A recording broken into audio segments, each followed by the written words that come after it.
晚上好呀，朋友们，咱就是说论扯面这一块，你要说我最推荐哪一个，指定有这个辣条子，而且还是这种略微粗一些的吃着筋道，混合着辣皮子和爆炒的牛肉的酱汁儿，吃完那个眼睛都要睁不开，香拽了。和面团咱还是老规矩，一人你就用1碗的面粉，少量多次加常温水搅成面絮，没有干粉的状态就可以给它揉成面团了。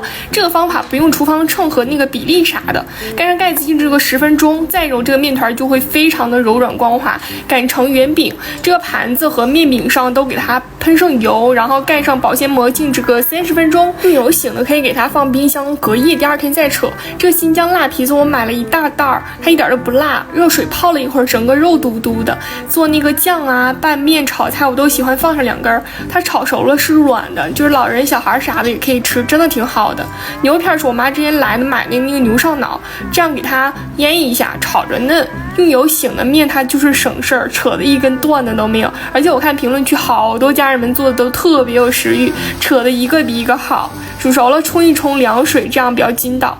花生油爆香牛肉片，一股浓浓奶香和肉香味儿，一点豆瓣酱炒着红油，加上洋葱丝儿、青椒和辣皮子，炒香之后小料汁直接加进去。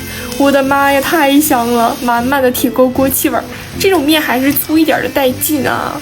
吃的已经这么香了，喝的今天咱就清淡一点。我点了一个去火的鲜奶茶，里面有苦瓜，但是一点都不苦，甜丝丝的。我是准备吃完用来提神醒脑的。